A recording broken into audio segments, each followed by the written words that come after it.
Assalamualaikum warahmatullahi wabarakatuh. Alhamdulillah. Tidak pernah berhenti kita memuji Tuhan kita Allah atas segala nikmatnya, dan kita yakin sekarang Dia sedang melihat dan mendengar kita. Sehingga dengan ucapan ini kita berharap agar seluruh kebutuhan kita di muka bumi ini dipenuhi olehnya. Karena memang Dia yang telah menggantikan atau menjadikan kalimat mulia ini sebagai kata kunci dan rahasia untuk mendapatkan semua kebutuhan kita, yang dikenal dengan kalimat syukur. Juga kita panjatkan salam hormat kita, salawat dan taslim yang sesempurnanya kepada manusia terbaik yang telah diperintahkan oleh Allah untuk dijadikan sebagai suri tauladan. Dan juga orang yang mengucapkan satu kali salam hormat kepada manusia terbaik ini akan dibalas oleh Allah sekaligus pada waktu yang bersamaan 10 kali tambahan rahmat atau karunia. Maka sangat wajar kalau kita selalu membacakan salawat dan taslim kepada Nabi besar Muhammad sallallahu alaihi wasallam. Melanjutkan bahasan kitab mahkota pengantin, dan pada hari ini kita masuk, semoga Allah berkahi. Setelah pertemuan yang lalu membahas masalah poligami, kita membahas sekarang hak istri atas suami. Jadi setiap istri punya hak untuk meminta ini. Setiap istri punya hak untuk meminta ini dengan cara yang santun. Dan setiap suami wajib tahu apa kewajibannya sehingga dia lepas dari hisab hari kiamat. Karena rumah tangga adalah ibadah, maka ada konsekuensinya. Kita kalau memperindahnya dapat maksimal pahala, dan kita kalau merusaknya maka dapat dosa. Apalagi kalau tidak ada alasan, tidak ada udzur. Bukan karena pasangannya nusyul atau pasangannya jahat misalnya, atau ahli maksiat, maka dia tidak boleh menyanyiakan kewajiban dia. Beliau memulai dengan pertanyaan, apa hak suami atas istrinya? Ya. Di sini sebenarnya judulnya hak istri atas suaminya, ya. Tapi beliau coba balik dengan pertanyaan.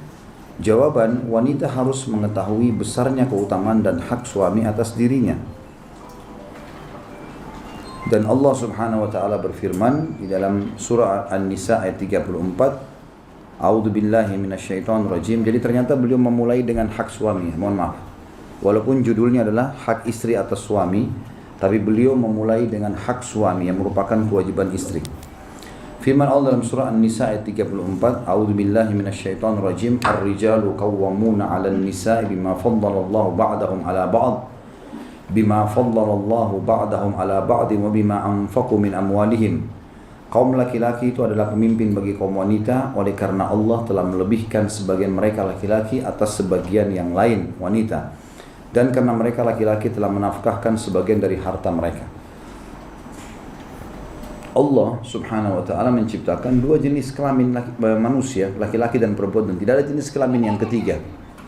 Maka Allah mengangkat salah satunya jadi pemimpin, dan Allah memilih kaum laki-laki tanpa melihat siapa dia, dari suku mana. Yang jelas kalau dia mau mengikuti hukum Allah, maka laki-laki pemimpin. Pemimpin artinya penaung, pelindung, pemenuh segala kebutuhan. Bukan difahami pemimpin adalah penindas, penguasa, bukan itu. Tapi pemimpin adalah pelindung, penaung, penyiap segala kebutuhan. Sebagaimana dalam pepatah bahasa Arab dikatakan, Amirul kaum khadimuhum. Pemimpin satu suku atau satu kaum adalah pelindung atau pembantu mereka. Jadi pemimpin di sini dimaksud adalah bagaimana seorang laki-laki menaungi, melindungi, memenuhi segala kebutuhan, dan juga masuk dalamnya meluruskan kesalahan bila ada kesalahan, atau bahkan menghukum bila ada kesalahan. Tapi bukan berarti sekali lagi yang menindas, memukul, itu sama sekali tidak masuk dalam kriteria atau ciri daripada kepemimpinan. Sebabnya Allah memilih laki-laki karena Allah telah membebankan pada mereka menafkahkan sebagian dari harta mereka. Saya pernah jelaskan teman-teman kalau masih ingat, kenapa perempuan dapat warisan satu, laki-laki dua. Karena perempuan selalu aman dalam semua waktu kehidupannya. Jadi sebelum nikah ayahnya wajib menafkahi. Makan, minum, pakaian, transportasi semua wajib ditanggung oleh ayahnya. Begitu menikah pindah ke tangan si suaminya. Jadi dalam dua keadaan dia selalu safe. Kalaupun ada gadis tua tidak menikah, tetap wajib nafkah bagi ayahnya. Ayahnya meninggal, pamannya, saudaranya laki-laki. Jadi memang dia selalu aman. Kecuali kalau orang memang hidup sebatang kara, ya Allahu alam. Ini mungkin kaum muslimin punya kewajiban untuk menanggulangi atau membantu orang itu. Tapi yang jelas sebelum menikah keluarga terdekatnya, terutama ayahnya, kalau sudah menikah berarti suaminya. Jadi dia selalu aman di dua keadaan. Sementara laki-laki kewajiban nafkah dari orang tua hanya sampai balik. Sisanya sunnah. Dia harus bekerja sendiri. Dia harus nanti setelah menikah menafkahi dirinya, menafkahi keluarganya, istri anaknya, menafkahi juga orang tuanya. Jadi memang ada beban-beban yang harus dia tanggung, makanya warisannya dapat dua. Dan mengorbankan hasil keringat ini, memang itu diberikan oleh Allah dalam kejiwaan laki-laki. Ini tidak mungkin, sangat sulit dilakukan oleh kaum wanita. Secara fitrah, kalau ada wanita bekerja, punya penghasilan, lalu dia mau habisin penghasilannya itu dikasih ke suaminya, semua itu tidak bisa terjadi. Dan mungkin persentasenya sangat kecil. Saya yakin mungkin ibu-ibu lebih tahu tentang alam perempuan gitu ya. Tapi kalau misalnya ibu-ibu punya penghasilan, misal ada lebih uang nafkah atau ada tabungan, saya yakin uang tabungan itu lebih terfikir untuk disimpan atau dipakai pribadi. Kalau untuk diberikan ke suami, apalagi semuanya, itu nggak mungkin. Benar nggak Bu? Jujur. Nah, pengakuan, alhamdulillah. Ada kesaksian. Ya Allah, saksikan. Ini pengakuan hamba-hamba Allah langsung ya. Kalau laki-laki, kalau kita laki-laki ini berbeda. Kita bekerja keras, dapat penghasilan, kita rela diambil oleh istri, silahkan. Dia habisin, dia beli makanan, beli pakaian, malah kita gembira kalau lihat dia gembira. Makanya Allah SWT memang membebankan pemberian nafkah harus di tangan dia, tangan laki-laki. Bahkan laki-laki seorang suami, kalau istrinya baik, dia rela tidak punya tabungan, gak ada masalah bagi dia. Dia boleh habisin semuanya, yang penting istrinya bahagia, anak-anaknya bahagia, itu sudah fitrah laki-laki. Makanya Allah sebutkan di sini, karena mereka menafkahkan sebagian dari hartanya. Apa makna dari sebagian, teman-teman sekalian? Seorang laki-laki boleh tidak memberikan semua pendapatannya pada istrinya. Tapi saya sudah pernah ajarkan cara yang bijak, duduk sama istri, tulis semua kebutuhannya. Sabun, sampo, minyak goreng, segala macam, tulisin, rinci. 1 bulan butuh berapa? Apapun semuanya dicatat. Pembayaran listrik, anak-anak, kebutuhan semua tulis. 10 juta, keluarin 10 juta. Pendapatan kita misalnya 15 juta. Kasih 10 juta ke dia. Mungkin kalau kita mau bersedekah lebih besar, kasih 1 juta lagi. Gitu. 4 jutanya kita punya hak untuk mengelola. Mau kasih orang tua, mau investasi, mau kasih masjid, terserah. Istri nggak boleh campur itu. Ini perlu digarisbawahi. Sebagaimana kalau perempuan dapat harta hak dia, misalnya dapat warisan dari orang tuanya, suaminya nggak punya hak 1 rupiah pun. Tapi istri punya hak sebatas nafkah, gitu kan? Jadi nggak boleh egois. Gitu. Kadang-kadang memang ada di antara muslim yang tidak paham masalah ini sehingga dia merasa kalau menikah maka semua harta suaminya harus dia miliki. Nggak bisa. Nafkah ibu betul. Selain itu dia punya hak mengelolanya. Makanya Allah gunakan kalimat sebagian harta. Dan bentuk keadilan Allah, Allah malah tidak membalik. Bukan laki-laki disuruh ambil dari harta istrinya. Rasulullah SAW bersabda tentang masalah hak suami yang merupakan kewajiban istri. Jadi sekali lagi saya luruskan tadi ya. Mungkin ada kekeliruan dalam cetakan di sini. Karena di sini ditulis judul induknya hak istri atas suami. Tapi beliau pertanyaan di bawah, apakah hak suami atas istri? Itu dibalik ya. Berarti tandanya mungkin yang dia tulis ini adalah hak suami atas istrinya. Tapi terbalik dalam terjemahan. Maka kita mulai membahas laki-laki, hak kita sebagai laki-laki, dan ini kewajiban ibu-ibu perempuan. Ya. Sabda Nabi SAW kepada Muadz bin Jabal radhiyallahu anhu. Muadz bin Jabal radhiyallahu anhu adalah dai Nabi SAW ke Yaman. Beliau di Yaman lama, cukup lama berdakwah dan ahli kitab yang didakwahi. Begitu pulang ke Madinah karena dipanggil oleh baginda Nabi SAW, tiba di Madinah begitu lihat Nabi sujud di bawah kakinya. Lalu Nabi SAW mengatakan, ada apa ini hai Muadz? Berdirilah. Kenapa kau lakukan ini? Sujud. Ya Rasulullah, di Yaman orang-orang kalau menghormati kepala sukunya, pimpinannya atau orang yang dituakan, mereka sujud di bawah kakinya. Maka saya anggap anda orang yang paling pantas untuk saya sujudi. Apa jawaban Nabi SAW? Tidak boleh hai Muadz. Lalu masuklah hadis ini. Lau kuntu amiran ahadan an yasjuda li ahadin la amartul mar'ata an tasjuda li zawjiha. Seandainya aku memerintahkan seseorang untuk sujud kepada yang lain, niscaya telah aku perintahkan wanita bersujud pada ya suaminya di sini ya. Ini salah terjemahan lagi ya. Iya kan? Berarti kebetulan betul tadi salah judul itu. Jadi wanita sujud pada istrinya nggak mungkin. Ya kan di buku ya. Itu diganti suami. Juga dalam hadis Nabi SAW, tentu hadis tadi itu ada di footnote ya 213, sahih diriwayatkan oleh Imam Tirmidzi. Jadi saking besarnya hak suami sampai kalau boleh sujud kepada selain Allah, istri disuruh sujud pada suaminya. Apa sebabnya? Karena suami orang asing. Coba ibu-ibu renungi pakai perasaannya, karena memang ibu biasa pakai perasaan. Bagaimana seorang laki-laki asing, nggak kenal kita sebelumnya, kita hanya kenal pada saat menjelang menikah. Kemudian pada saat sudah menikah, kita merengek sama dia, minta beli makanan, beli minuman, rumah, segala macam. Ya, maka ini harus juga dilakukan dengan santun. Saya sangat tidak setuju dan mengingatkan para akhwat kita, sudah minta nafkah bulanan sama suaminya, marah-marah lagi. Nah, WA-nya, jangan lupa besok nafkah. Minta duit orang ini.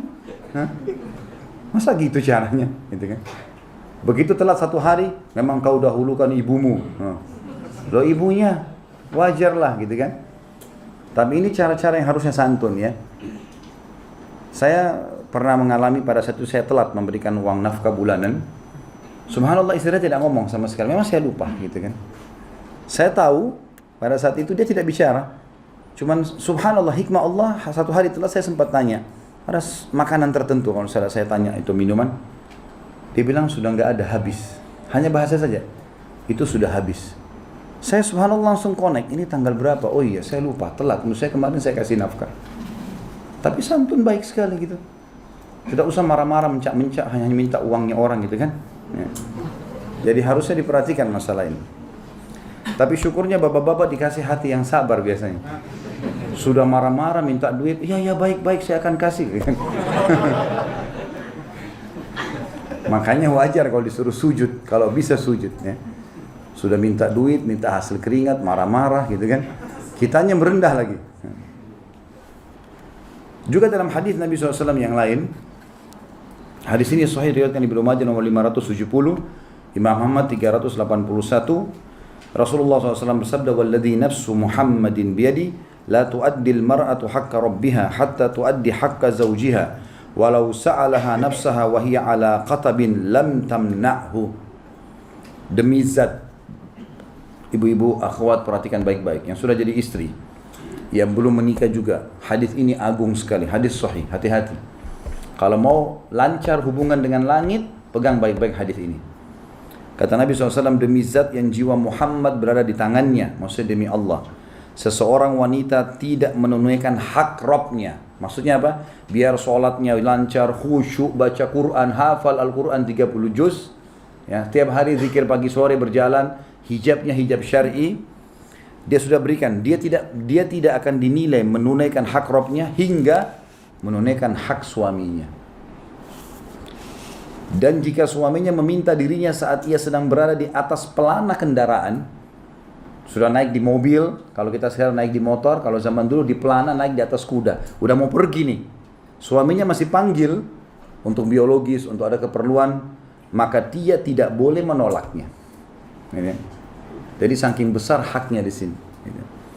Tentu secara umum makna hadis ini, teman-teman sekalian, kalau kita lihat, kita arahkan kepada akhwat kita, kesannya kayak ada tanda kutip ya, penekanan terhadap wanita tidak bisa nolak ajakan suami. Secara zahirnya gitu kan.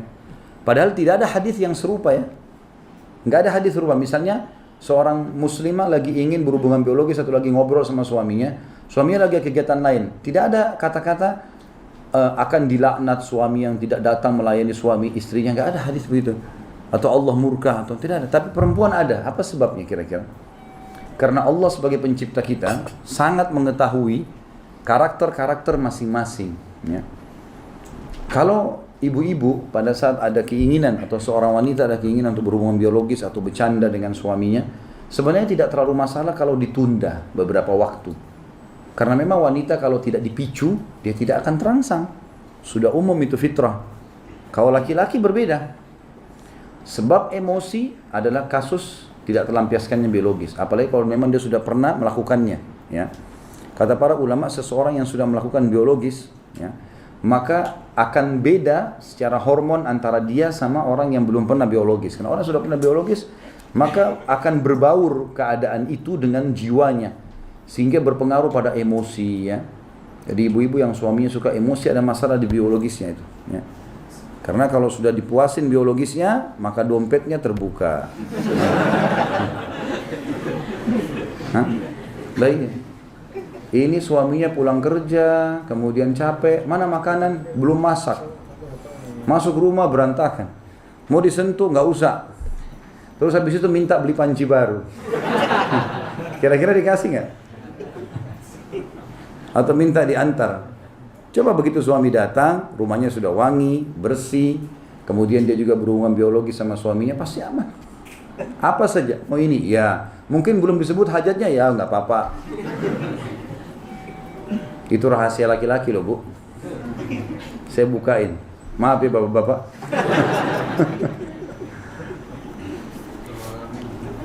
Jadi harusnya begitu. Belum ngalamin, kasihan.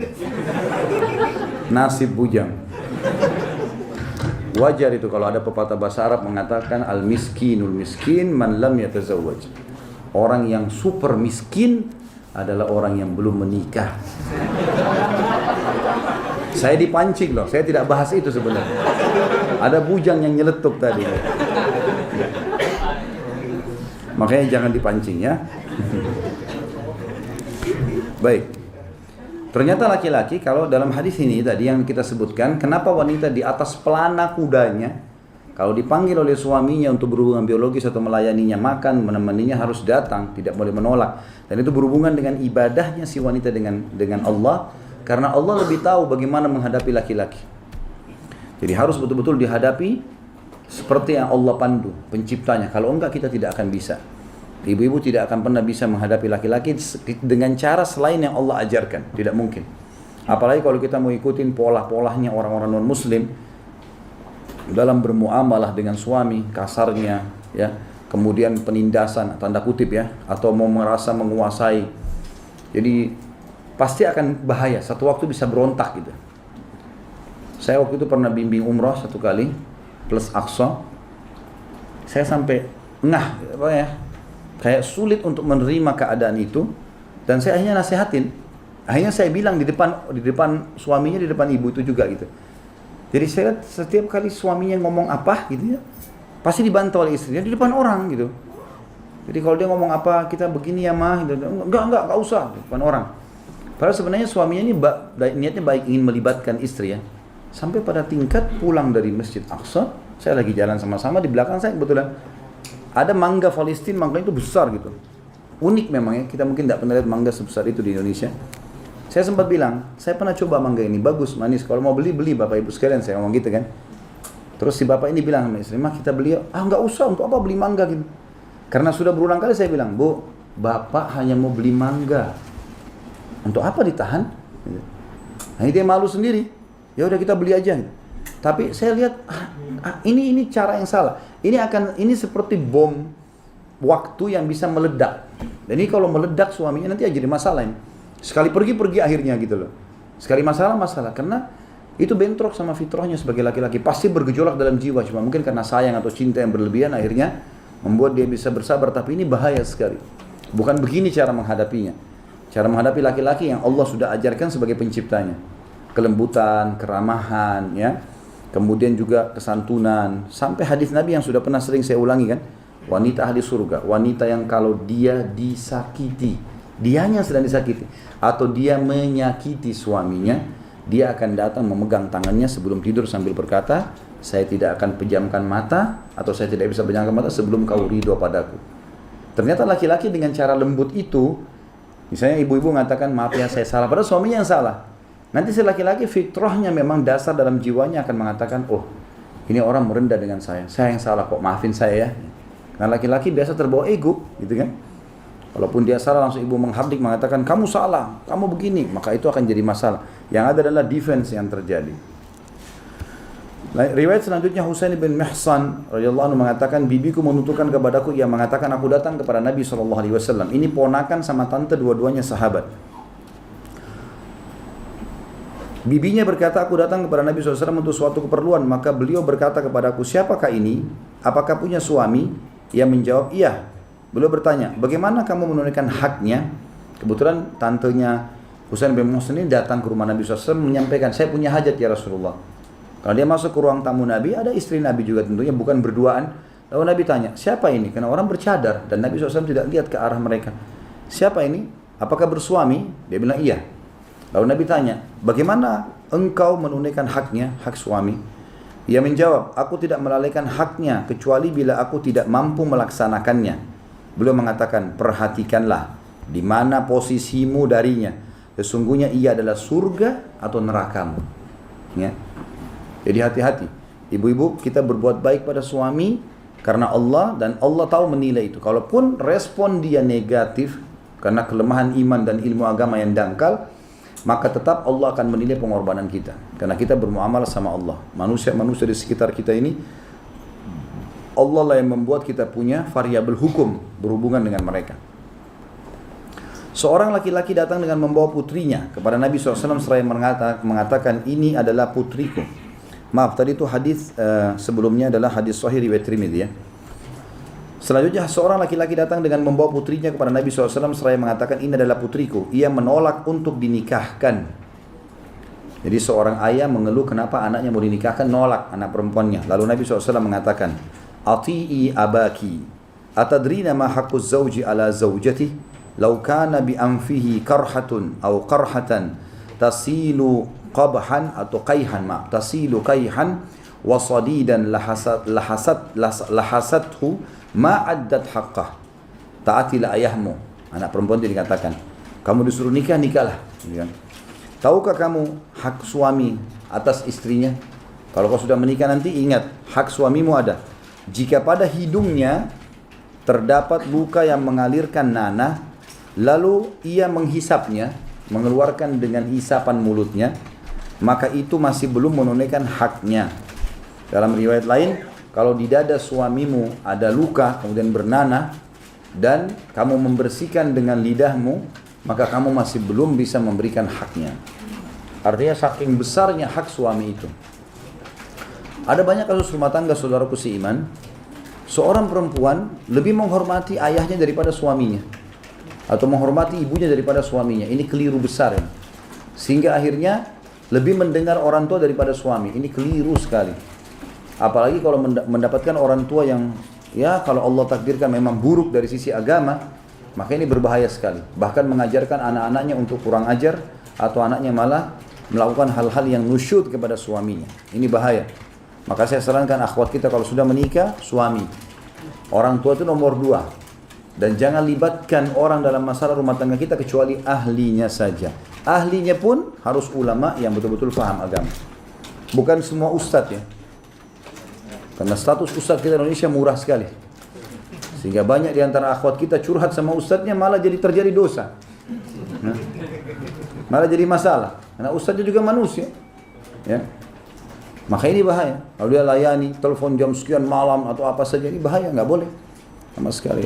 Harusnya dijaga juga itu ya. Kalau bertanya, to the point juga. Saya punya masalah, suami saya tidak sholat. Apa solusinya Ustaz? To the point. Kalau cerita di WA 5 lembar, saya kadang-kadang terima WA, ini apa ini? Maaf ya Ustaz, saya mau sampaikan dulu cerita saya. Oh panjang. Dari awal sebelum nikah, sudah nikah, mertua masalah kalau datang, ribut masalah makanan, panjang lebar. Ini apa saya mau jawab? Padahal terakhir kesimpulannya adalah bagaimana saya mengubah suami saya. Nah itu saja. Selesai. Suami saya nggak sholat, bagaimana cara nasihatinya? Kan clear. Ustaz juga baca, oh ya gampang, tinggal jawab sebentar. Poin 1, poin 2, poin 3, poin 4 gitu kan. Kadang-kadang ada yang bertanya juga begitu. Ini begini pertanyaan panjang, habis itu terakhir, Ustaz tolong sebutkan dengan dalil-dalilnya. Ini kayak saya lagi ujian nih. Berikut dalil-dalil lengkap ini, Masya Allah. Kenapa bukan Anda yang cari dalilnya? Saya kan cari dalil sendiri gitu. Khairan insyaAllah. Baik. Nabi SAW bersabda dalam hadis selanjutnya. Ini hadis tentu tadi hadis Hasan riwayat Darulqutni dan Baihaqi. Yang tadi sebelumnya ya. Yang masalah membersihkan luka suami yang bernanah. Itu saja masih belum bisa menjalankan haknya. Nabi SAW bersabda yang lain juga, hadis mulia, dan hadis ini diriwayatkan hadis Hasan riwayat Abu Nuaim. Al-mar'atu idha sallat khamsaha wa samat syahraha wa ahsanat farjaha wa ata'at zawjaha faltadkhul min ayyi abwabil jannati sya'at. Jika seorang istri atau wanita melaksanakan 5 waktu sholatnya, berpuasa di bulan Ramadan, menjaga kemaluannya dan mentaati suaminya, maka ia benar-benar masuk dari pintu surga mana saja yang ia sukai. Artinya suami menjadi sebab pintu masuk ke dalam surga. Maka kejarlah surga dari orang ini. Ya. Dan tentu saja kita pada saat berumah tangga dengan seseorang, dan ini manusia, maka manusia kita tahu teman-teman sekalian. Pernah saya bilang, punya rasa senang, punya rasa marah, ada saatnya jenuh, ya, ada saatnya gembira. Dan kalau tidak mau punya masalah, menikah sama boneka. Kempesin kapan mau, tiup kapan mau, buang di sampah juga boleh, kasih orang juga boleh. Gitu. Kalau manusia nggak bisa, ya, kita harus mengerti masalah itu. Wanita adalah penanggung jawab di rumah suaminya, diriwayatkan oleh Bukhari dari Ibnu Umar dari Nabi SAW. Beliau bersabda, kullukum ra'in wa kullukum mas'ulun ar-ra'iyati. Al-imamu ra'in wa mas'ulun ar-ra'iyatihi wal rajulu ra'in fi ahlihi wa huwa mas'ulun ar-ra'iyatihi wal mar'atu ra'iyatun fi baiti zawjiha wa mas'ulatun ar-ra'iyatiha wal khadimu ra'in fi mali sayyidiha wa mas'ulun ar-ra'iyatihi. Setiap kalian adalah pemimpin dan setiap kalian bertanggung jawab terhadap apa yang dipimpinnya. Imam, seorang pemimpin negara, adalah pemimpin dan bertanggung jawab terhadap yang dipimpinnya. Laki-laki adalah pemimpin di tengah keluarganya dan ia bertanggung jawab terhadap yang dipimpinnya. Wanita juga adalah pemimpin di rumah suaminya dan bertanggung jawab terhadap yang dipimpinnya. Maksudnya apa yang ditinggalkan di rumah dari harta dan anak-anak. Dan pelayan adalah pemimpin pada harta tuannya dan ia bertanggung jawab terhadap apa yang dipimpinnya. Nabi SAW juga menjelaskan hak suami atas istrinya dan hak istri atas suami. Hadis ini penggabungan antara keduanya. Tapi tentu ini membahas tentang masalah hak suami dulu, ya. Rasulullah SAW, hadis sebelum tadi adalah hadis riwayat Bukhari, nomor 1996. Hadis selanjutnya adalah sabda Nabi SAW, ala wastausu bin nisa'i khaira, fa innama hunna awanum indakum, laysa tamlikuna minhunna syai'an, ghaira dhalika illa an ya'tina bifahishati mubayyinah. فإن فعلنا فاهجروهن في المضاجع واضربوهن ضربا غير مبرح فإن أطعنكم فلا تبغوا عليهن سبيلا ألا إن لكم على نسائكم حقا ولنسائكم عليكم حقا فأما حقكم على نسائكم فلا يطئن فرشكم من تكرهون ولا يأذن في بيوتكم لمن تكرهون ألا وحقهن عليكم أن تحسنوا إليهن في كسوتهن وطعامهن. Ingatlah, berbuat baiklah kepada istri-istri kalian karena mereka adalah tawanan di tangan kalian. Dari rumah ayahnya disuruh bekerja segala macam, dididik, pulang masuk rumah kita juga akhirnya menjadikannya seperti itu. Istri hanya membantu di rumah segala macam, membersihkan. Akhirnya kan jadi seperti tawanan, tanda kutip di sini, ya. Maka kita harus bertakwa kepada Allah, berbuat baik kepada mereka di situ. Makanya Umar bin Khattab tidak pernah memperdulikan perkataan istrinya. Kalau yang bersifat marah-marah gitu, ya, oleh Umar bin Khattab dianggap angin lalu. Jadi pernah sahabat begitu datang ke rumah Umar mau mengeluhkan istrinya suka, ya, berkeluh kesah, suka cerewet di rumah segala macam. Mau lapor sama Umar supaya istrinya dimarahin sama Umar gitu, ya. Nah, Umar bin Khattab tegas. Pas tiba depan rumah Umar, suaranya istrinya Umar lagi kedengaran.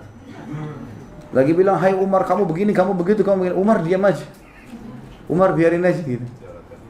Maka begitu dia ketuk pintu, dia jalan. Waktu dia dengar suara itu, Umar buka pintu. Dikejar sama Umar, "Kenapa kau pergi? Ada apa kau datang?" "Ya Amir Mu'minin, masalah kita sama." Di rumah istri saya begini, di rumah Anda juga sama. Jadi untuk apa saya mengeluh? Kata Umar bin Khattab, dia wanita. Dia sudah bersihin baju saya, dia udah didik anak saya, dia melahirkan anak-anak saya, dia masain buat saya. Udahlah, artinya ocehan begitu, biarin aja dia ngomong, gak apa-apa. Bagi laki-laki tidak berpengaruh itu. Kalau kita di box-boxan itu mungkin baru berpengaruh. Oh, cuma ngomong, biarin aja ngomong. Nggak apa-apa. Ya bapak-bapak, ya. Kalau istri lagi ngomel, anggap tanda kutip rahasia, ya. Radio rusak. Kalau lagi ngoceh, kalau dia ngomong romantis, nah baru layani. Saya kalau istri sudah ngomong ke sana sini, saya diam aja. Kalau mau buat teh sendiri. Kalau tadi nggak didengar, kalau ngomongnya yang enak-enak saya dengar. Kalau ngomong yang enak, yang romantis, sayang-sayangan, ayo deh saya layani. Kalau ngomong yang kesana sini, tetangga segala, bukan urusan saya tuh. Saya nggak mau pusing dengan itu gitu. Akhirnya alhamdulillah ditinggalkan gitu. Banyak laki-laki akhirnya stres gara-gara itu. Layani semua perkataan istri, bahaya ini. Kalau semua mau dilayani jadi masalah. Kan? Cerai ditaruh di tangan kita laki-laki karena kita berpikir panjang. Ya. Kalau perempuan yang bisa menceraikan suami, saya tanya Bu, Ibu kalau dapat kalimat cerai, berapa kali ceraikan suami sehari? Terlambat sedikit saya ceraikan kamu. Minta beli bunga nggak bisa ceraikan kamu. Kalau kita pulang rumah masakan belum ada, nggak bilang cerai. Masa kau nggak masak saya ceraikan? Nggak ada laki-laki begitu. Kecuali nggak normal. Nah, kalau laki-laki normal nggak ada makanan, nggak ada. Ayo dah kita makan di luar yuk, ada rumah makan Padang. Selesai kok. Saya berapa kali pulang rumah tanya istri saya, ada makanan nggak ada? Ya sudah, saya beliin di sebelah, beli aja, nggak apa-apa. Selesai kok, clear. Nggak urus marah-marah dengan itu kan. Masuk rumah masih kotor, nanti dibersihin ya, selesai. Ya. Tapi kalau ibu-ibu misalnya sudah rapin rumah terus diberantakin sama suaminya, ngamuk-ngamuk. Marah-marah. Bayangkan kalau kalimat cerai di situ. Handuk lupa taruh di ranjang, basah, saya ceraikan kamu. Itu masalah itu. Kalau suami cari buka lemari, bajunya belum ada, mana baju saya belum dicuci, ya sudah pakai yang lain kan gitu. Gak mungkin bilang saya ceraikan kamu karena baju biru saya belum disetrika. Gak mungkin. Jadi kuasa Allah, Allah lebih tahu masalah itu. Ya. Jadi kalau perempuan omongannya banyak, nggak apa-apa, biarin aja ngomong, nggak apa-apa. Tapi tanggapi yang perlu ditanggapi. Dan kalau kita mau didik dengan baik, tanggapi pada saat memang dia bicara baik. Jadi dia tahu, kalau pembicaraan seperti ini suami saya tanggapin. Kalau yang begini tidak akan ditanggapi, ya sudah. Dan kita tetap tentu menjadi pendengar yang baik. Kita juga memberi penasihat yang baik, ya. Jangan juga curhatan istri sama sekali nggak didengar, ya. Nah memang perempuan suka memang curhat-curhat itu memang alamnya dia, gitu. Ya. Bukan alam kita laki-laki itu. Jadi biasa nggak apa-apa, biarin dia curhat. Saya kalau pulang rumah, begitu masuk rumah dia ngomong aja, biarin dia ngomong. Saya lihat saja mukanya. Oh ya tadi begini, tadi begitu, tadi begini, ya sudah nama. Oh iya. Udah selesai setengah jam, hilang sudah 8 jam tadi saya tidak ketemu, itu sudah hilang. Nggak apa-apa. Ya, kalau laki-laki terbalik, dan jangan laki-laki di sini jadi perempuan ya. Nggak perlu manja-manja sama istri. Nggak perlu kita yang baru datang sudah cerita tadi di kantor begini, tadi dia cerewet. Istrinya yang dengar, terbalik itu. Jangan dibalik. Dikatakan di sini tawanan ya, ini makna tawanan artinya kita layani saja di rumah dan mana yang perlu ditanggapi yang enggak. Kata Nabi SAW, kalian tidak menguasai sedikit pun dari mereka selain itu, kecuali bila mereka melakukan kenistaan nyata. Jadi enggak boleh kita merusak hubungan dengan istri kecuali ada kenistaan nyata. Karena mereka memang pindah dari rumah orang tuanya ke rumah kita untuk melayani, kan? Jika mereka melakukan hal itu, kalau mereka betul-betul nista, berzina, selingkuh, ya, disuruh sholat nggak mau, atau apalah melakukan hal-hal yang haram, ya, maka tinggalkanlah mereka di tempat tidur mereka, dihajar namanya, hajar pakai ya, bukan hajar bahasa Indonesia, ya, dihajar, hajar itu artinya diboikot, diranjang, ya, diboikot, diranjang. Nah ini ada juga hal yang penting, ibu-ibu jangan menghajar suami, bapak-bapak boleh menghajar istri, karena beda karakternya. Laki-laki kalau dicuekin diranjang, dia makin jadi. Akan keluar dari kamar. Ya. Kalau ibu pindah ke kamar sebelah, suaminya di kamarnya itu ngorok tidur. Jangan ibu pikir kalau ibu pindah kamar sebelah terus dia kepikiran kayak ibu, enggak. Dia tidur tuh nyenyak. Makanya jangan tinggalin. Nabi SAW sudah bilang wanita manapun yang tinggalin ranjang suami dilaknat sampai pagi. Karena Allah lebih tahu, jangan tinggalin ranjang suami. Ada masalah makin merapat sama dia. Jangan makin jauh. Kalau laki perempuan berbeda, ya. Kalau dia sudah tidur, ibu sudah baju rapi segala macam, suaminya lagi marah. Kalau suaminya tidak menghadap, tidak melayani dia, maka pasti dia akan berpikir, kenapa ya? Jadi pelajaran buat dia. Itu namanya dihajar. Dia diboikot di sini, ya, ditinggalkan tempat tidurnya. Tapi syaratnya tidak boleh menghajar kecuali di rumah. Ya. Yang pulang-pulang ke rumah orang tua itu perempuan, bukan bapak-bapak laki-laki. Ya. Jangan kita ngambek sama istri pergi rumah orang tua. Ini harus ganti jenis kelamin ini. Ya. Nggak benar. Ada orang begitu kan? Pulang ke rumah ibunya. Akhirnya istrinya kepikiran, nginap di sana. Ini nggak boleh ini. Kata Nabi SAW, jangan kalian menghajar kecuali dalam rumah.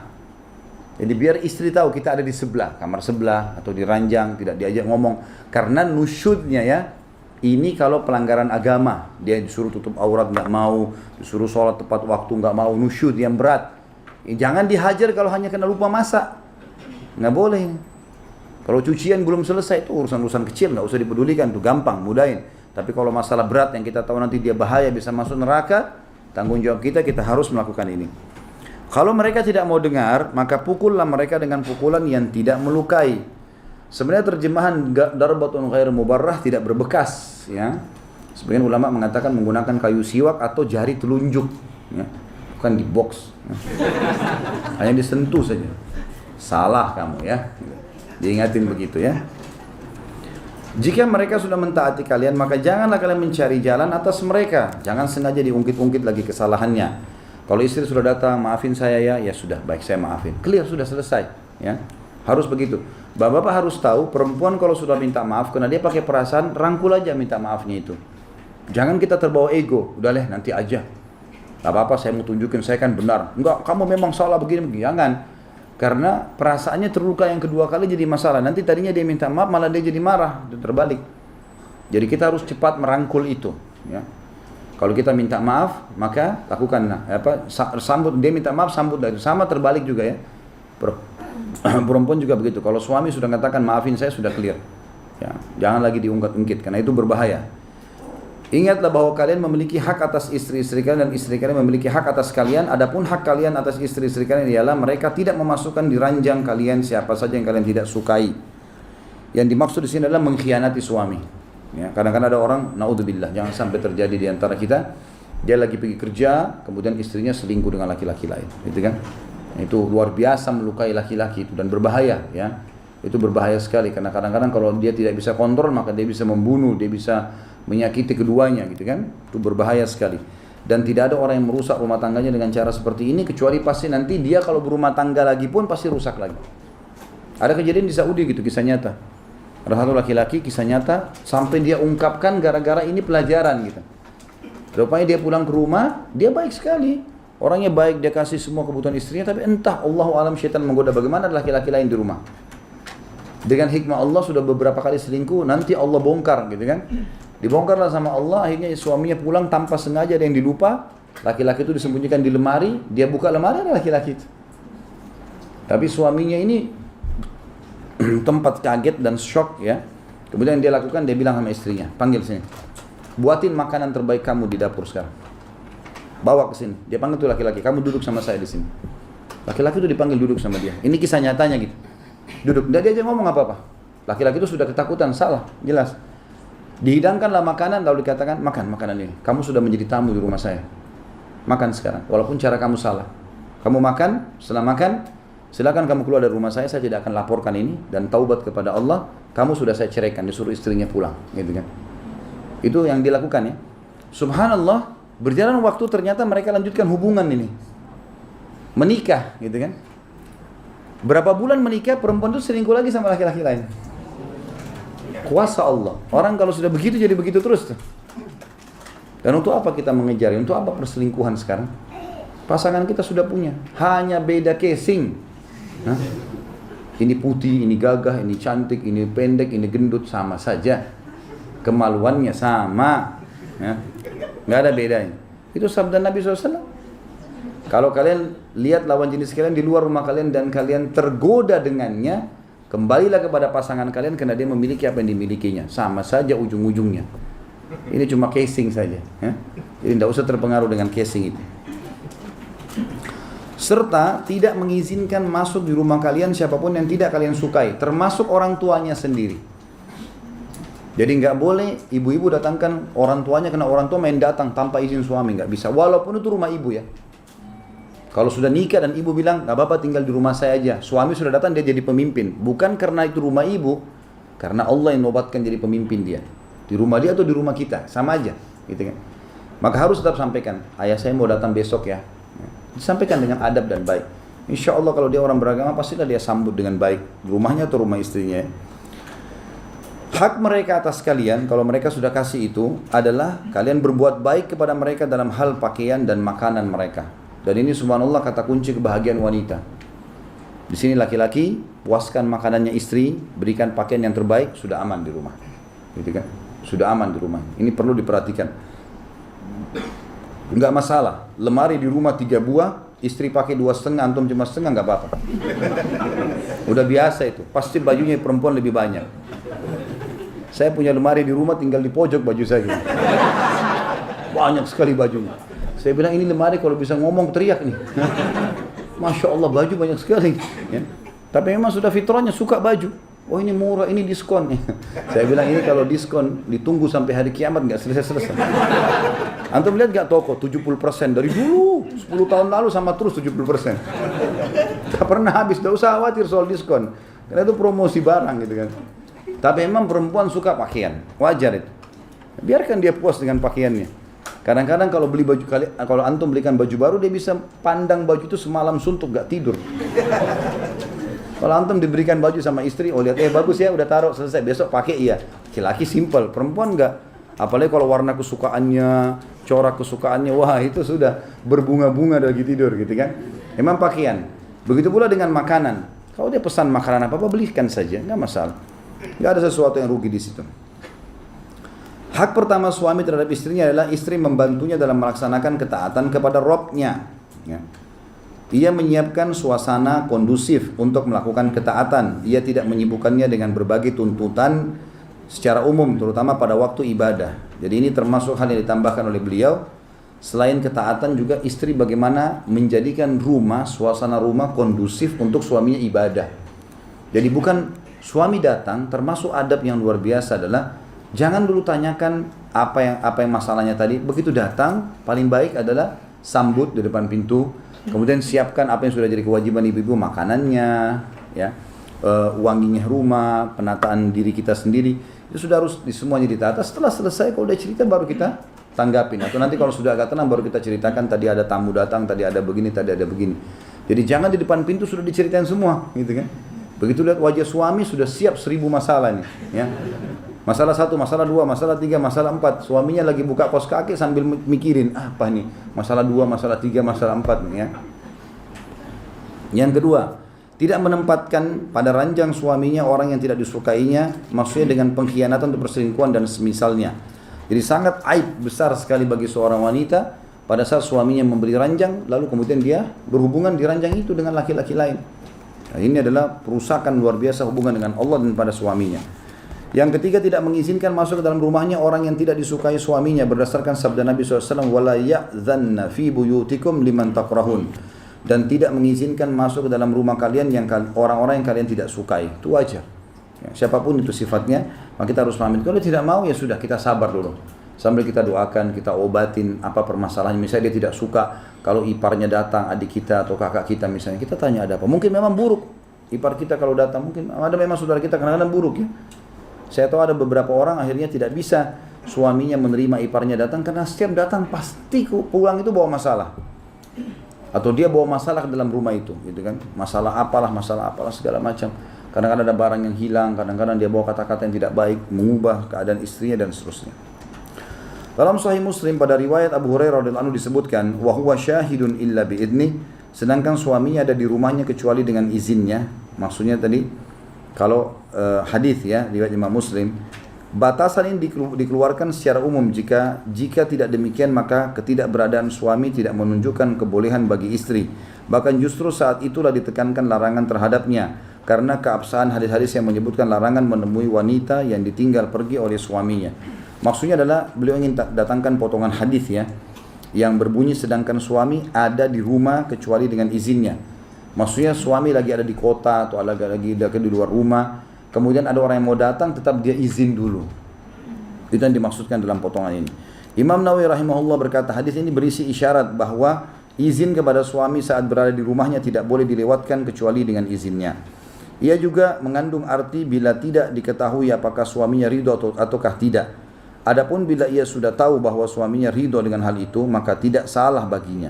Misalnya, orang yang memiliki kebiasaan memasukkan tamu pada tempat yang sudah disiapkan untuk mereka, baik suami ada di rumah maupun tidak, maka untuk memasukkan mereka tidak memerlukan izin khusus. Walhasil atau kesimpulannya harus mempertimbangkan izinnya, baik secara rinci maupun global. Kalau saya pribadi dan saya berbagi pada teman-teman ikhwah di sini, kalau saya mengatakan sama istri saya kalau ada sesuatu yang perlu mendesak mau keluar, cukup beritakan ke saya. Kalau sekarang kita pakai WA, beberapa waktu lalu masih SMS gitu kan. Jadi kita beritakan saja bahwasanya saya mau keluar ke sini. Sudah cukup, yang penting saya sudah tahu. Insya Allah selama itu tempat yang baik saya izinkan. Jadi kita mudahkan, karena kalau kita memberikan syarat harus saya jawab dulu baru kamu keluar, ini kesian. Mungkin pada saat dia butuh ke rumah sakit, mungkin dia lagi sakit, mungkin anak lagi sakit, nggak mungkin kalau tunggu jawaban kita. Jadi kita mudahin saja itu ya. Juga masuk dalam hal ini kalau seandainya ada beberapa ikhwah yang saya tahu, kebetulan saya juga kemarin ke satu tempat, satu kota di Indonesia ini, dia cerita sama saya, dia bilang, Ustaz, saya setiap hari di rumah saya memang selalu ramai ikhwah datang makan, dan istri saya masakin buat mereka. Pokoknya waktu makan siang selalu ada orang-orang datang gitu loh. Di satu ruangan yang sudah memang mereka kumpul dan tidak berinteraksi tentu ya sama istrinya, disiapin makan, kemudian mereka pada makan. Kadang-kadang datang atau tidak. Nah di sini suaminya memang sudah izinkan dan bukan berkhalwat, bukan berdua. Di satu ruangan di rumah yang mungkin bagian depan, memang orang sudah kumpul, sudah tahu kalau itu tempat makan. Syekh bin Baz rahimahullah, beliau menyiapkan makan di siang hari 600 orang setiap hari. Dan itu terlibat istri beliau dalam pembuatan makanan itu.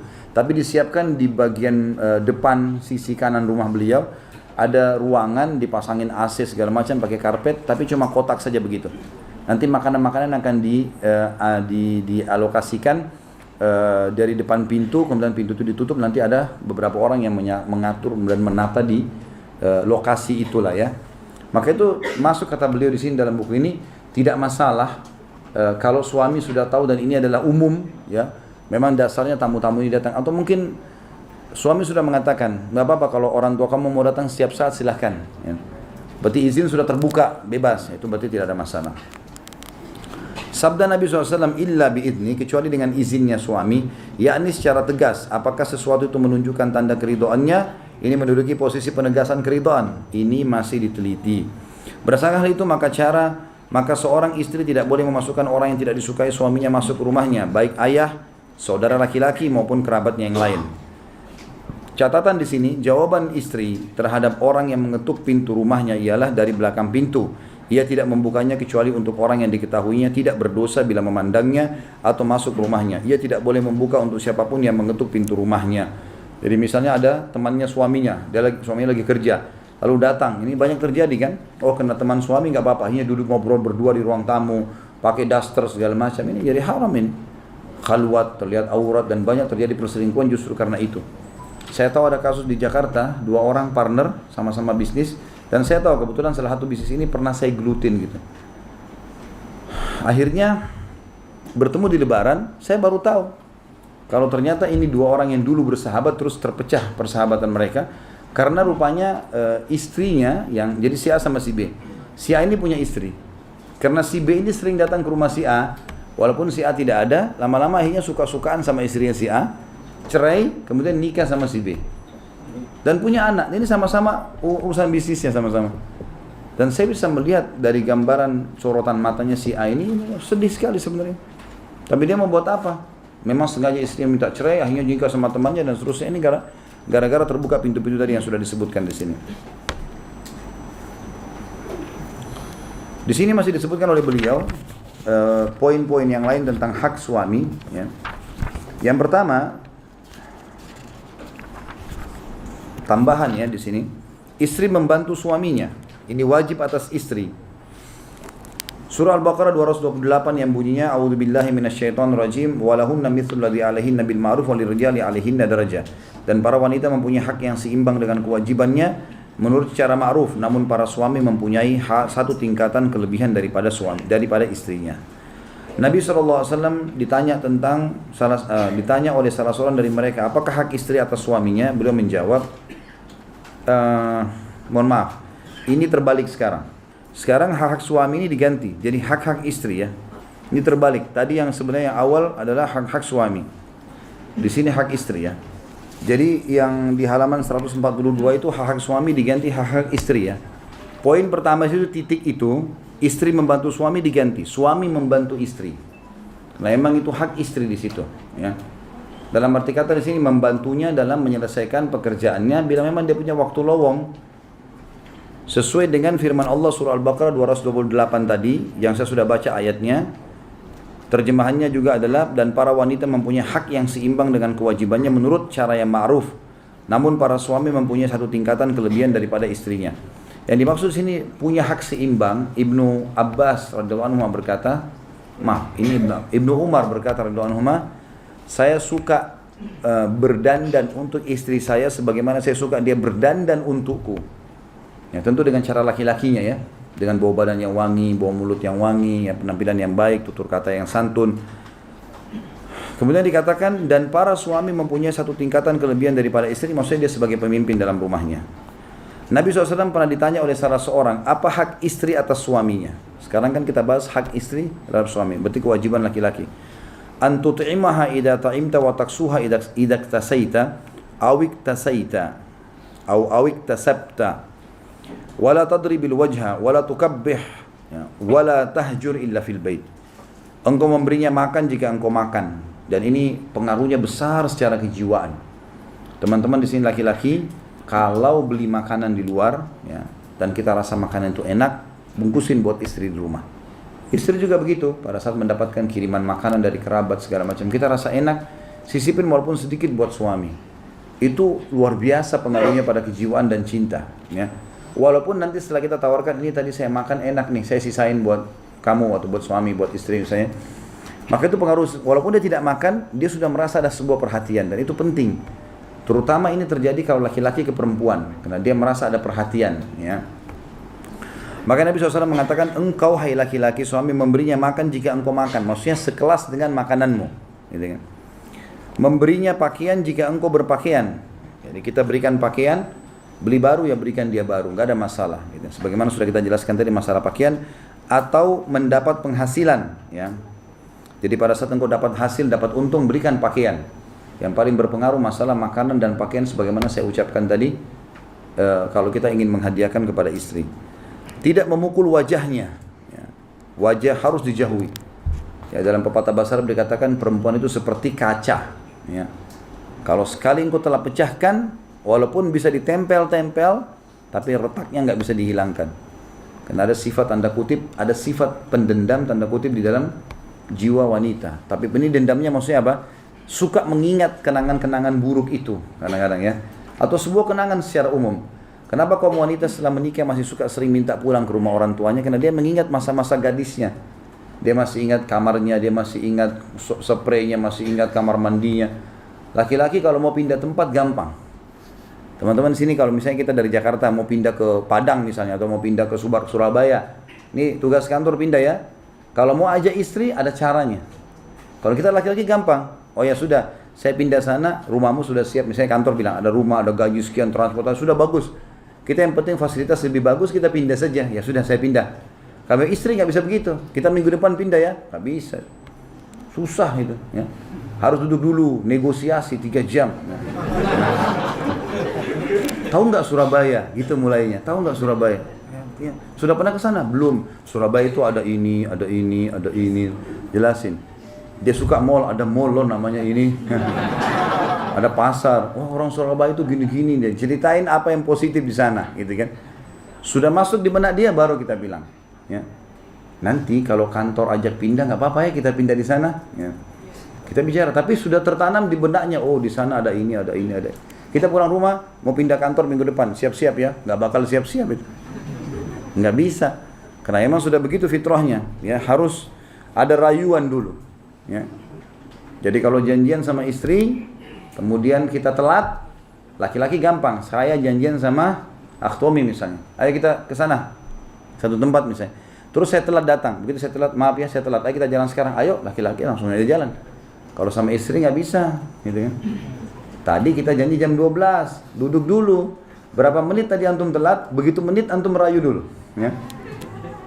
Lambat setengah jam, duduk setengah jam dulu, ya. Tadi sebenarnya begini. Nanti kita kalau ke sana nanti saya beliin ini ya. Baru bisa. Baru terjadi, ya. Baru dia bisa pakai sepatunya. Kalau enggak dia ganti baju, ya. Kemudian tidak menghinanya.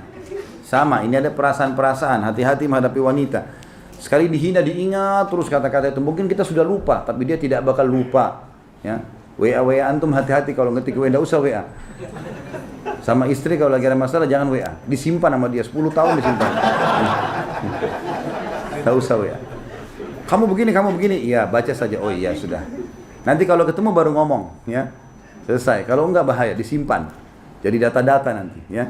Setahun kemudian, kamu pernah bilang begini, mana? Ini buktinya. Ada bukti dia, ya. Jadi sebenarnya perempuan itu cocok jadi penyidik gitu, ya.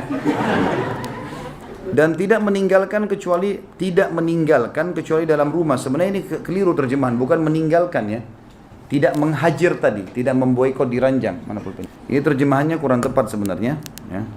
Seperti saya bilang tadi, tidak boleh laki-laki kalau lagi marah sama istrinya, dia ingin mendidiknya lalu dia pergi ke rumah orang tua atau ke rumah temannya. Ya boleh. Tetap di rumah, tetap kita di situ ya, supaya perempuan itu mengambil pelajaran itu penting. Itu didikan dari Sang Pencipta Allah.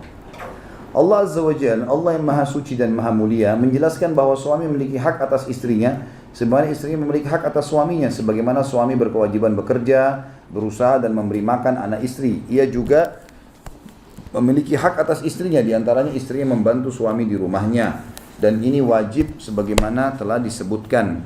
Bukan anjuran sebagaimana dikatakan sebagian orang. Jadi bukan anjuran saja, tapi ini kewajiban. Jadi pada saat suami lagi di rumah atau istri di rumah, istri mengerjakan pekerjaan di suaminya, apa yang bisa dibantu. Sebaliknya juga begitu, suami pada saat lagi di rumah dia selesaikan apa yang bisa dibantu. Dan ini bukan anjuran, tapi ini sebuah kewajiban yang dia harus kerjakan. Sebagaimana halnya istri berkhidmah pada keluarga suami adalah anjuran dan bukan kewajiban sebagaimana berkhidmah pada suaminya. Kalau misalnya ada keluarga mertua, kita mau bantu dia, itu sebuah anjuran saja. Tapi kalau suami di rumah adalah kewajiban. Ibnu Qayyim rahimahullah mengatakan, Ibnu Habib mengatakan dalam Al-Wadi'ah atau Al-Wadihah, buku Al-Wadihah, bahwa Nabi SAW memutuskan perkara antara Ali radhiyallahu anhu dengan istrinya Fatimah radhiyallahu anha. Ketika keduanya mengeluhkan pelayanan khidmah kepada beliau, maka beliau memutuskan pada Fatimah agar berkhidmah pada bagian dalam, yaitu berkhidmah untuk urusan rumah, dan memutuskan pada Ali agar berkhidmah pada bagian luar. Kemudian Ibnu Habib mengatakan khidmah bagian dalam ialah membuat adonan roti, memasak, menata tempat tidur, menyapu rumah, mengambil air dan seluruh pekerjaan rumah. Dan dalam Sahihain disebutkan Fatimah mengeluhkan apa yang menimpa tangannya karena menggiling gandum. Lalu ia datang kepada Nabi SAW untuk meminta kepada beliau seorang pelayan. Namun ia tidak menemukan Nabi SAW, maka ia mengutarakan hal itu kepada Aisyah radhiyallahu anha. Ketika Nabi SAW datang, Aisyah mengabarkan hal itu kepada beliau. Kemudian Ali dan Fatimah datang saat kami hendak tidur, kata Aisyah. Aku pun beranjak bangun, kata Fatimah, aku beranjak Kemudian Ali dan Fatimah datang saat kami hendak tidur. Ini perkataan Aisyah berarti. Aku pun beranjak bangun, maka beliau mengatakan, tetaplah di tempatmu. Jadi Nabi berkata kepada Aisyah, tetap di tempat tidurmu. Beliau pun duduk di antara kami dan aku merasakan dingin kedua kaki beliau di dadaku. Jadi di sini sebenarnya kalau yang saya pernah temukan ya, Allahu a'lam, adalah riwayat Nabi SAW yang mendatangi rumah Ali dan Fatimah ya, dalam kondisi musim dingin. Kemudian waktu Fatimah beranjak dari ranjang yang mau berdiri, mau pindah, Nabi SAW mengatakan duduklah tetap di situ. Lalu Nabi duduk di atas ranjang antara Fatimah sama Ali. Lantas beliau mengatakan, Ala adullukuma ala ma huwa khairun lakuma min khadimin idza ataituma ila firashikuma aw akhadtuma madaji'akuma fakabbira 33 wa sabbiha 33 wa ahmada 33 wa hadha khairun lakuma min khadim. Maukah aku tunjukkan kepada kalian berdua apa yang lebih baik daripada pelayan? Jika kalian berdua hendak menempati tempat tidur, maka bertakbirlah sebanyak 33 kali, bertasbihlah 33 kali dan bertahmidlah 33 kali. Itu lebih baik bagi kalian daripada pelayan. Para fuqaha berselisih mengenai hal ini. Sebagaimana ulama dari kalangan salaf, ya, segolongan dari ulama dari kalangan salaf dan khalaf mewajibkan istri membantu suami dalam urusan kemaslahatan rumah. Abu Thawr berpendapat istri wajib membantu suaminya dalam segala hal. Sebagaimana ulama menolak kewajiban suami membantu istri dalam apapun. Di antaranya ulama yang berpendapat demikian adalah Imam Malik, Syafi'i, Abu Hanifah dan mazhab Zahiri. Menurut mereka karena akad nikah itu hanyalah berkonsekuensi mendapatkan kesenangan, bukan memberi pelayanan dan kemanfaatan. Menurut mereka hadis-hadis tersebut hanyalah menunjukkan anjuran dan akhlak yang mulia. Lalu di manakah kewajiban itu? Sementara kalangan yang mewajibkan suami membantu istrinya berargumen, jadi ini khilaf di antara ulama tentang masalah apakah unsur timbal balik kewajiban saling membantu ada atau hanya istri kepada suami atau suami kepada istri saja. Sementara kalangan yang mewajibkan suami membantu istrinya, kalau pendapat pertama Imam Malik, Syafi'i, Abu Hanifah mengatakan suami tidak punya kewajiban bantu istrinya di rumah. Sementara pendapat yang lain mengatakan suami wajib membantu istrinya berargumen bahwasanya sudah dikenal oleh orang-orang yang kepada mereka firman-Nya ditujukan, firman Allah. Adapun menyenangkan istri menurut mereka di mana suami berkhidmat dengan menyapu rumah, memasak, membuat adonan, mencuci, memasang permadani dan melakukan tugas rumah, maka itu termasuk kemungkaran. Allah SWT berfirman, lahunna mithlul ladzi alaihinna bil ma'ruf. Dan para wanita mempunyai hak yang seimbang dengan kewajiban menurut yang cara ma'ruf. Maksudnya pendapat kedua berkata begini, suami tetap wajib membantu istrinya, tapi bukan mengambil alih pekerjaan. Ya, kalau pendapat pertama tadi mutlak, suami tidak perlu masuk rumah, menata rumah, memasak segala macam secara mutlak. Atau walaupun istrinya masak, nggak boleh diambilin garam. Gitu. Pendapat pertama tadi, Imam Malik, Imam Syafi'i, Abu Hanifah dan seterusnya. Tapi kalau pendapat yang kedua mengatakan tidak. Kalau mengambil alih tugas istri nggak boleh secara mutlak. Jadi dia masak, dia nyapu, dia yang segala macam, istrinya yang santai-santai atau istrinya yang kerja. Ini nggak boleh. Tapi kalau hanya sekedar membantu, maka itu dibolehkan. Dan itu masuk dalam firman Allah surah Al-Baqarah 228. Dan para wanita mempunyai hak yang seimbang dengan kewajibannya menurut cara yang ma'ruf. Juga harus diketahui tidak boleh diambil alih semua kewajiban istri karena ar-rijalu qawwamuna 'alan nisa dalam surah An-Nisa ayat 34. Karena kaum laki-laki adalah pemimpin bagi kaum wanita. Jika istri tidak membantu suami, bahkan suamilah yang membantunya, berarti ia menjadi pemimpin atas suaminya. Demikian juga mahar itu sebagai imbalan dari dihalalkannya kemaluan dan masing-masing dari suami istri melampiaskan kebutuhannya pada pasangannya. Allah hanyalah mewajibkan memberi nafkah, sandang dan pangan, pangan ini ya, sandang dan pangan kepada istri sebagai imbalan dari kenikmatan yang diperoleh suami darinya. Pelayanan istri yang diberikan kepadanya dan kebiasaan pernikahan yang berlangsung padanya. Artinya di sini kesimpulannya pendapat kedua mengatakan boleh membantu istri tapi tidak boleh mengambil alih kegiatannya. Lagi pula akad-akad secara mutlak hanyalah didudukkan secara tradisi yang berlaku, sesuai tradisi yang berlaku. Dan menurut tradisi wanita itu berkhidmat dan mengerjakan berbagai urusan rumah bagian dalam. Pendapat mereka bahwa khidmah yang dilakukan Fatimah dan Asma adalah perbuatan sukarela dan kebajikan terbantahkan bahwa Fatimah mengeluhkan apa yang didapatinya dari berkhidmat tersebut. Nabi tidak mengatakan kepada Ali, ia tidak wajib berkhidmah, tapi itu kewajibanmu. Padahal beliau tidak mengambil hati seorang pun dalam memutus suatu perkara. Ketika Nabi melihat Asma sedang membawa makanan ternak di atas kepalanya dan Az-Zubair bersama beliau SAW, beliau tidak mengatakan kepadanya ia tidak wajib berkhidmah dan bahwa ini kezaliman terhadapnya. Bahkan beliau menyetujuinya atas pelayanan yang diberikannya dan semua sahabatnya menyetujui pernyataan istri mereka. Padahal beliau tahu bahwa di antara para istri itu ada yang terpaksa dan ada yang memang ridho. Ini adalah suatu yang tidak diragukan lagi. Saya simpulkan lagi kembali. Pendapat pertama dari Imam Malik, Abu Hanifah dan seterusnya, laki-laki tidak perlu berkhidmat sama sekali kepada istrinya. Dia pulang, dia sudah nikahi, dia sudah cari nafkah, maka tugasnya istri melayaninya, gitu kan? Dan pendapat kedua mengatakan tidak boleh suami terlibat, tapi tidak boleh mengambil alih tugas secara mutlak. Ya, kalau kita balik, memang istri malah disuruh membantu, ya, menyelesaikan perkara-perkara suaminya. Kalau suami di sini tidak dikatakan seperti itu. Kata beliau di sini, di antara dalil yang sangat kuat adalah bagaimana Fatimah pada saat tadi, ya, disuruh oleh Nabi SAW berkhidmat dari sisi dalam rumah.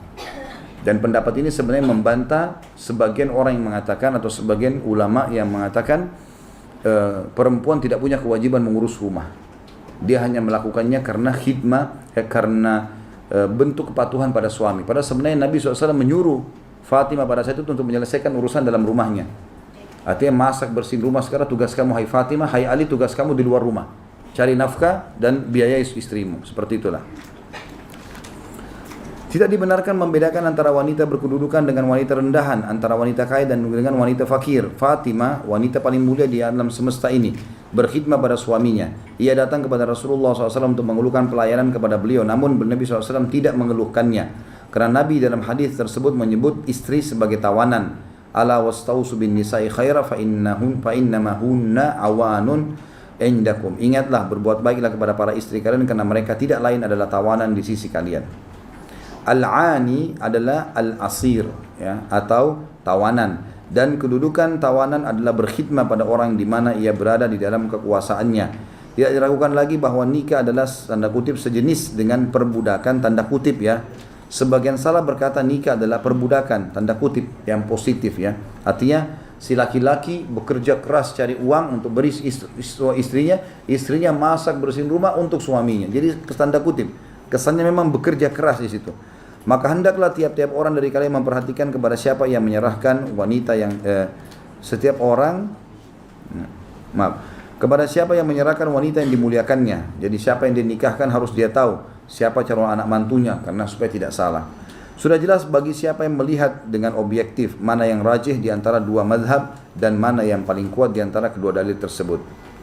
Ini termasuk hal yang perlu digarisbawahi, artinya laki-laki tidak punya kewajiban mengambil alih tugas istri, tapi dia boleh membantunya saja. Ya. Ini pendapat yang dari tadi beberapa paragraf kita baca itu kesimpulannya. Kemudian tidak pergi dari rumah suaminya kecuali dengan seizinnya. Ini hak yang lain, dia dari suami tapi merupakan kewajiban istri. Hanya saja ini juga merupakan, ya, dari sisi lain adalah hak istri harus diperhatikan. Artinya suaminya harus bisa memberinya izin kalau hal-hal yang ma'ruf, yang boleh. Sesuai dengan sabda Nabi SAW, ala wa alla takhruju min baitiha illa biidnih. Hendaklah ia tidak keluar dari rumahnya kecuali dengan seizin suaminya. Jadi di sini termasuk hak istri adalah kita mengizinkannya kalau dia mau keluar rumah, ya. Kalau memang dia mau ke masjid, dia mau ke majelis taklim, tidak boleh dilarang juga, ya. Itu hak dia yang harus kita berikan, kecuali kalau kita memang butuh pelayanan dia di rumah, butuh, mungkin anak-anak akan terbengkalai kalau dia pergi, itu lain. Juga dalam sabda Nabi SAW yang sudah sering kita ulangi tadi adalah hadis yang sahih riwayat Muslim, ala wastausu bin nisa'i khaira fa innamahunna awanun indakum. Ingatlah, berbuat baiklah kepada istri kalian karena mereka adalah tawanan di sisi kalian. Al-ani adalah tawanan sebagaimana sudah jelas, dan tawanan tidak boleh keluar dari kekuasaan tuannya kecuali dengan izinnya, baik ia sudah digauli maupun masih di rumah keluarganya dan belum digauli. Kapan sudah akad nikah, hukum ini berlaku pada istri. Keluar sudah harus dengan izin suaminya. Ia tidak melepas pakainya di selain rumahnya. Dan ini adalah istrinya harus tahu ini, ya. Ini hak istri dan juga hak suami di sini, ya. Masuk dalamnya. Hendaklah wanita berhati-hati untuk tidak melepas pakaiannya selain di rumahnya. Nabi SAW bersabda, "Ma min mar'atin tada'u thiyabaha fi ghairi baiti zawjiha illa hataqatis satra bainaha wa bain rabbiha." Tidak ada seorang wanita pun melepas pakaiannya di selain rumahnya, melainkan ia telah membuka tirai antara dirinya dengan Rabbnya. Hadis ini hadis sahih, ya. Ini hadis diriwayatkan oleh Abu Daud dan Tirmidzi, Ibnu Majah. Kata para ulama, hadis ini menjelaskan tentang istri haram hukumnya untuk memakai baju-baju santai yang biasa bersama dengan suaminya di rumah lain. Dan suami tidak boleh juga membiarkan itu terjadi. Dia harus jalankan kewajiban suaminya, harus mengontrol. Kalau dia mau pergi rumah orang tuanya, jangan bawa baju tidur ini misalnya. Baju tidur ini sudah biasa dipakai di kamar. Nginap di sana, bawa baju ini, tertutup misalnya, yang lebih tertutup, lebih santun dan seterusnya. Istri juga tidak boleh sama sekali membuka pakaian. Jadi suami harus ingatkan sebagai kewajibannya, itu hak istri untuk diingatkan. Dan juga kewajiban istri harus menjaga itu. Dia tidak boleh membuka atau menggunakan pakaian-pakaian yang biasa dipakai sama suaminya, apalagi itu khusus dan diperlihatkan kepada orang lain. Termasuk tidak berpuasa pada saat suaminya berada di rumah kecuali dengan seizinnya. Ini merupakan kewajiban istri dan kewajiban suami mengingatkan itu. Dia lagi puasa sunnah misalnya, harus izin dulu. Imam Bukhari meriwayatkan hadis Nabi SAW yang berbunyi dari Abu Hurairah radhiyallahu anhu, la yahillu lil mar'ati an tasuma wa zawjuha syahidun illa bi'idni wa la ta'dhana fi baitihi illa bi'idni wa ma anfaqat min nafaqatin min ghairi amri an ghairi amrihi fa innahu yuaddi ila syatruh. Tidak halal bagi wanita berpuasa saat suaminya berada di rumah kecuali dengan izinnya, dan tidak boleh memberi izin seseorang masuk ke rumahnya kecuali dengan seizinnya. Apa saja nafkah yang ia keluarkan dengan tanpa seizin suaminya, maka ia harus mengganti separuhnya. Dan ini hadis diriwayatkan Imam Bukhari, Muslim. Jadi kalau uang itu dari suami, ibu nggak boleh keluarkan kecuali dengan penyampaian dia, walaupun sedekah. Kecuali uang ibu pribadi itu berbeda. Al-Hafidh rahimahullah mengatakan sabda Nabi SAW kecuali dengan izinnya, yakni selain puasa di bulan Ramadan, karena Ramadan wajib. Demikian pula puasa wajib di luar bulan Ramadan jika waktunya sempit. Misalnya dia harus bayar utang Ramadannya, maka sekarang sudah mau Ramadan, kayak sekarang misalnya sudah dekat Ramadan, ada orang masih punya utang 1 hari, dia harus bayar misalnya hari atau besok. Maka ini harus dia lakukan, tidak bisa lagi, walaupun dia tidak izin sama suaminya, dia wajib puasa, karena kewajiban. Jika waktunya sempit maka tidak ada masalah tidak izin. An-Nawawi mengatakan dalam Syarah Al-Muhadzab, Sebagian sahabat kami memakruhkan dan yang benar adalah yang pertama, diharamkan ya. Untuk puasa sunnah maksudnya ya, kalau tanpa izin suaminya. Seandainya istri berpuasa dengan tanpa izin suaminya maka puasanya sah, tapi ia berdosa dalam pendapat sebagian orang karena berbeda aspeknya. Sementara menurut Al-Imrani, masalah diterimanya terserah kepada Allah. An-Nawawi mengatakan yang ditunjukkan oleh madhab bahwa puasa tidak mendapatkan pahala, dan yang menegaskan keharamannya adalah ketetapan hadis yang menyebutkan dengan kata larangan. Penyebutannya dalam bentuk kalimat berita tidak menghalangi hal itu. Jadi ini beliau coba rincikan potongan hadis saja, dan bagaimana memahami hadis tidak halal bagi laki perempuan untuk berpuasa dengan kehadiran suaminya tanpa izinnya ya. Beliau mengatakan kalau puasa wajib seperti yang tadi saya jelaskan, maka dia tidak perlu izin kayak Ramadan atau bayar utang Ramadan pada waktu kepepet. Kalau waktu masih panjang boleh dia, atau dia harus sampaikan ke suaminya. Tinggal khilaf di antara ulama, apakah puasanya sah kalau tetap dia puasa? Misalnya ada orang ibu puasa Senin Kamis, suaminya dia belum izin nih, padahal suaminya ada di kota yang sama gitu kan. Kalau di luar kota nggak ada masalah karena tidak butuh khidmah, tapi satu kota dan dia lupa sampaikan. Pendapat pertama mengatakan sah puasanya, tapi dia dosa dengan perbuatannya. Dan pendapat kedua yang lebih kuat, dan ini Imam Nawawi tekankan tadi, pengharamannya karena ada larangan dalam hadis tadi. An-Nawawi rahimahullah mengatakan dalam syarah Muslim, sebab pengharaman ini bahwa suami memiliki hak untuk bersenang-senang dengannya dalam segala waktu, dan haknya itu wajib dipenuhi dengan segera. Haknya tidak bisa dilewatkan karena amalan sunnah adalah kewajiban yang bisa ditunda. Maksudnya puasa sunnah dibandingkan dengan melayani suami. Istri hanyalah tidak boleh berpuasa tanpa seizinnya.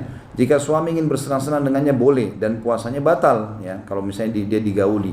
Karena biasanya seorang muslim tidak suka membatalkan puasa dengan cara merusaknya. Tidak dilakukan lagi bahwa yang terbaik bagi suami adalah yang sebaliknya, karena tidak ada dalil yang menunjukkan kemakruhannya. Jadi suami boleh saja dia suruh batalin istrinya. Istrinya sudah batal kalau memang dia harus melayani suami. Misal tiba-tiba dia pulang kantor terus dia mau hubungan biologis padahal di siang hari Senin atau Kamis, maka itu dibatalkan. Dan insya Allah sudah dapat pahalanya tentunya. Kata beliau benar, seandainya suami sedang bepergian, maka konteks hadis karena ada pembatasan dengan saat suami berada di rumah menunjukkan bolehnya istri melakukan puasa sunnah jika suaminya sedang bepergian. Ini sudah tidak ada khilaf. Jika ia berpuasa lalu suaminya pulang saat sedang berpuasa, maka suami berhak membatalkan puasa istrinya itu tanpa kemakruhan pun. Semakna dengan kalimat ghaibah atau tidak berada di rumah. Ialah bila ia sedang sakit di mana ia tidak mampu melakukan persetubuhan. Maksud dalam hal ini misalnya kalau suaminya stroke, atau suaminya dalam kondisi hilang akal, atau memang dalam kondisi dirawat di rumah sakit tidak mungkin biologis, maka ini puasa sunnah tanpa izin pun tetap sah karena kondisinya tidak mungkin suami dilayani secara biologis ya. Sementara Al-Mihlab membawa larangan tersebut pada larangan makruh tanzih, makruh yang sangat ditekankan ya, artinya bukan sampai berdosa tapi berbahaya buat dia, bisa mendekati haram. Menurutnya ini termasuk pergaulan yang baik, namun istri berhak melakukan amalan bukan fardu tanpa seizinnya selama tidak meragukan suaminya dan tidak menghalangi kewajibannya. Suami tidak berhak membatalkan sedikit pun dari ketaatan kepada Allah ketika ia telah masuk di dalamnya dengan tanpa seizinnya. Ini menyelisihi zahir hadis. Lalu beliau bantah. Pendapat Al-Mihlab diangkat oleh beliau untuk menjelaskan kalau ada ulama lain namanya Mihlab mengatakan perempuan boleh puasa, dan kalau lagi puasa sunnah nggak boleh suaminya batalkan. Tapi ini dibantah oleh penulis dan dalilnya lebih kuat pendapat yang pertama tadi, bahwasanya suami punya hak mutlak. Ini menyelisihi zahir hadis kata beliau. Dalam hadis disebutkan bahwa hak suami itu lebih ditekankan pada istri ketimbang melakukan amalan sunnah karena haknya itu wajib, dan melaksanakan kewajiban itu lebih didahulukan daripada melaksanakan amalan sunnah. Demikian pula hak suami atas istri adalah istri tidak mengeluarkan nafkah dari rumahnya kecuali dengan izinnya. Ini lanjutannya dan ini penutupan tentu di sini karena akan ada poin yang lain ya. Bahwasanya termasuk hak suami, istri tidak boleh mengeluarkan uang nafkah yang sudah ditentukan, sampo, sabun, minyak goreng segala macam, ini sudah ada rincian. Lalu ada lebihnya, nggak boleh dia keluarkan tanpa izin suaminya ya. Kata beliau demikian pula hak suami atas istri adalah istri tidak mengeluarkan nafkah dari rumahnya, rumah suami kecuali dengan izinnya. Sekali lagi saya bilang, kalau itu tabungannya ibu pribadi sebelum nikah, ibu bisnis ya, ibu punya atau ibu dapat warisan murni, bukan dari suami, boleh ibu keluarkan kapan saja walaupun tanpa izin suami, karena itu hak mutlak. Tapi kalau dari suami asalnya harus disampaikan walaupun itu hanya lebih ya. Sabda Nabi SAW, sama kalau ibu misalnya dihadiahkan mobil oleh suami, nggak boleh ibu tiba-tiba jual begitu saja walaupun sudah dikasih. Sampaikan, ini mobil saya mau jual, saya mau tukar tambah ya, disampaikan.